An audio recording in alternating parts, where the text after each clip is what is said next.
Well, hello friends, Mark Holmes here, and as always, thank you guys for watching, commenting, subscribing, and being part of the Joe Boo Sports Report. Without you guys, man, you know this does not work without you guys, man. I am so blessed to have all of you great fans and stuff. Here's what I'd like to do. I got trolls. We know I got tons and tons of trolls. And I said earlier today on a video that I wanted to shout out to some of the people across the world that are watching, because to me, you got to understand, when I grew up, 20 miles was considered a long distance phone call. We didn't have smartphones and things like that. You had to pick up the phone and dial. And I actually remember having rotary phones. And some of you are probably like, what is he talking about? Yes, phones that used to put your finger in the thing and you'd spin it and then it would go back. 6, 4, yeah, I'm that old. But for me to be able to, in my lifetime, go from that to sitting here on a telephone, looking at a screen of myself that I can instantly send up to YouTube, and then it can be broadcast around the world. What I want you guys to do for me is this. Wherever you are, I want you to state, if it's not like, just tell me where you guys are located, because it's actually kind of cool still to me, because the U.S. Virgin Islands, I don't know who's there, but you guys watch an average of 14 minutes per video. U.S. Virgin Islands, thank you very much. I don't know who you are, but I appreciate it.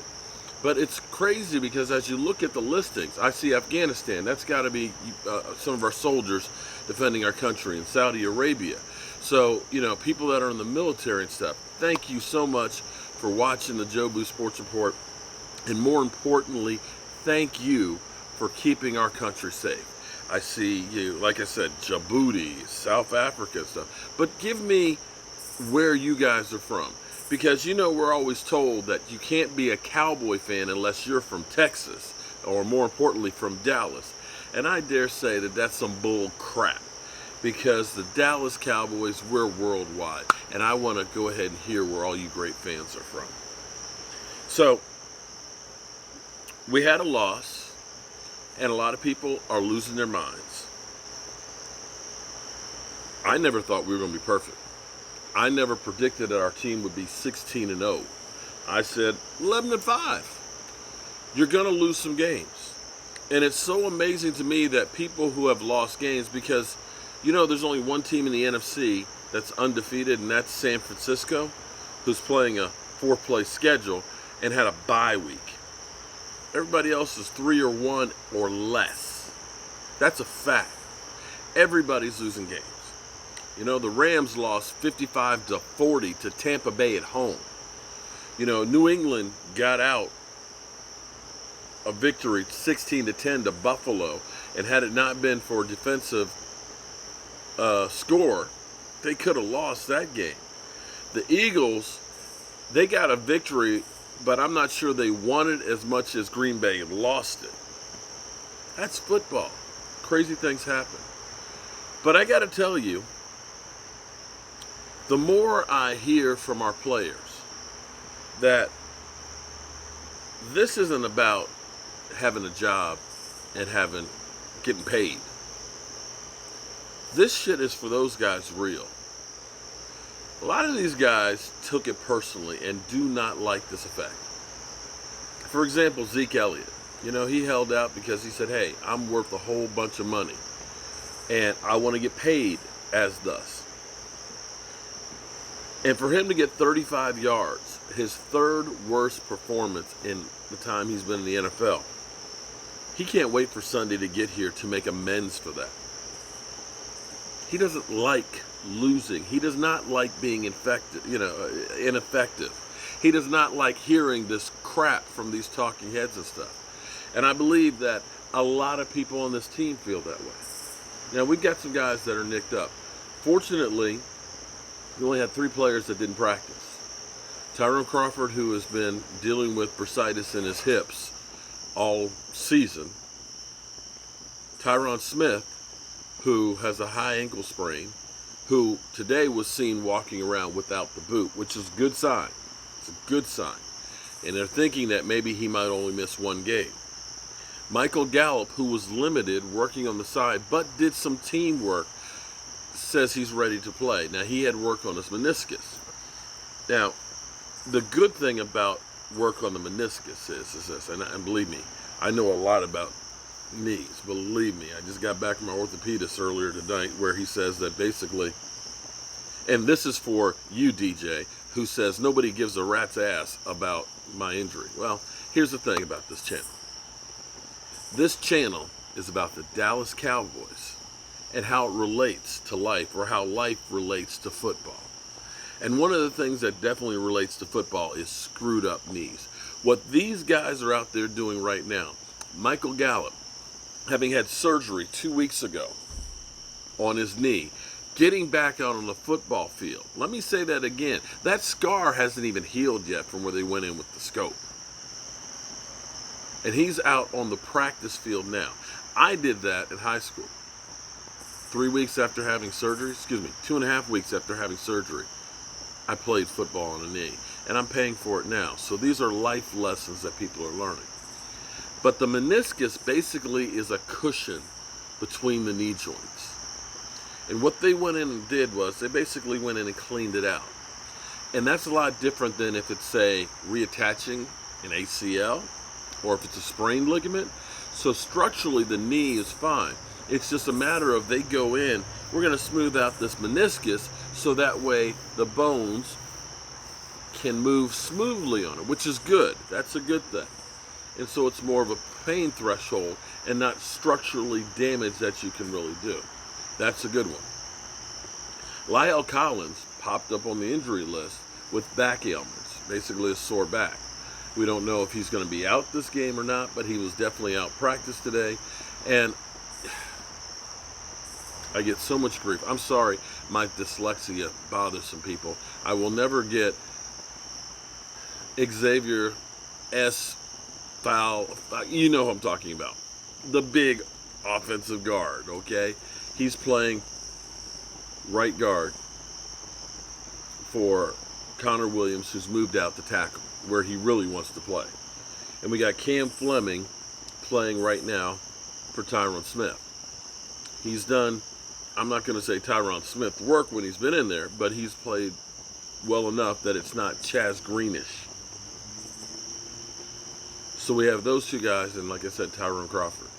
But we've got everybody else on the field, with the exception of Kevon Frazier, has been put on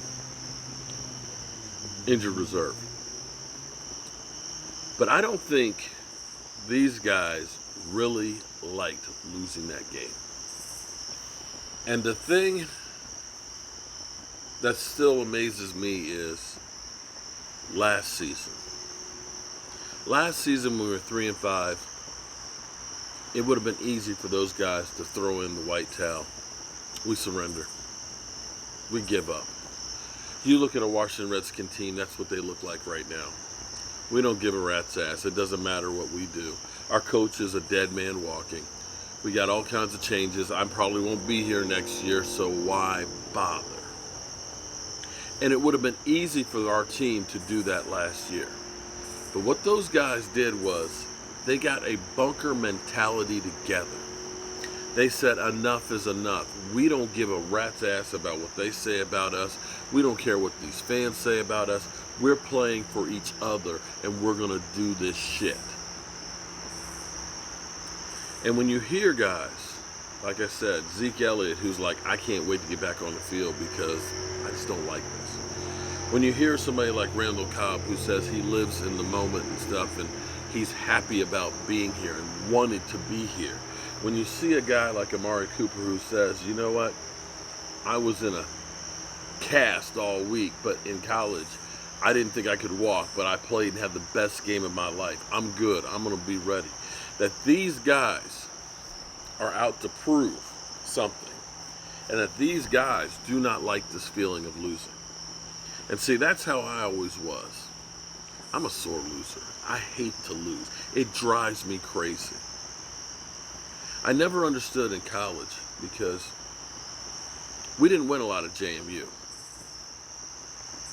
And we would lose, Saturday afternoon, Saturday night, everybody's out partying and jamming, and I'm just like, I don't want to party and jam. This shit hurts. We lost. How can you party and be happy? I want to get back out on the field and kick somebody's ass.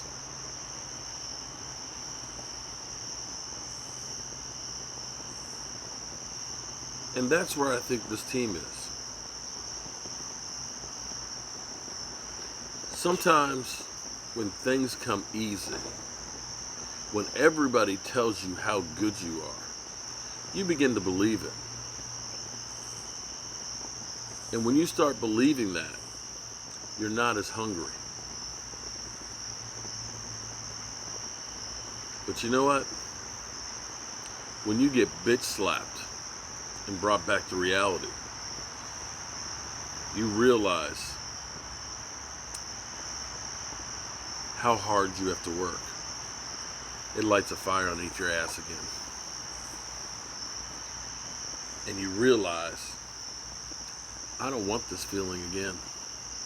I don't like sitting here and being a loser.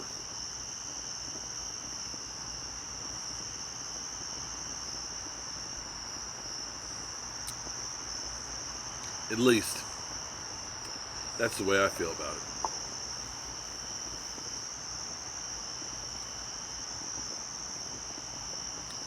One thing you've got to know is you got to know your history.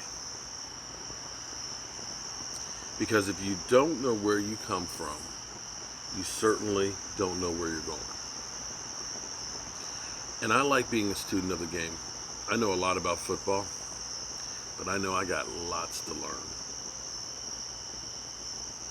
But George Allen said something once. He says when you lose, something inside of you dies. Nothing important like a liver or something like that, Maybe it's like an appendix, Just a little bit of it dies. And I think he was really right about that. Because I hate losing. Well,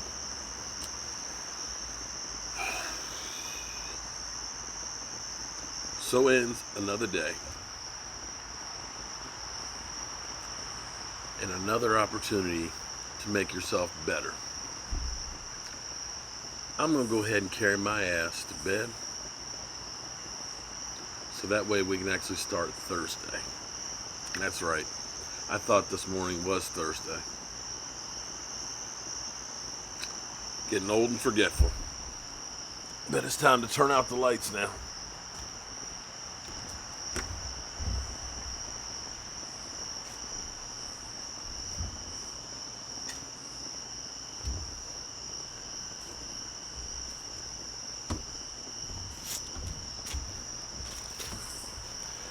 This party is over. And I'll see you first thing in the morning. Don't sleep on the Dallas Cowboys. I'm sure we'll have lots to talk about.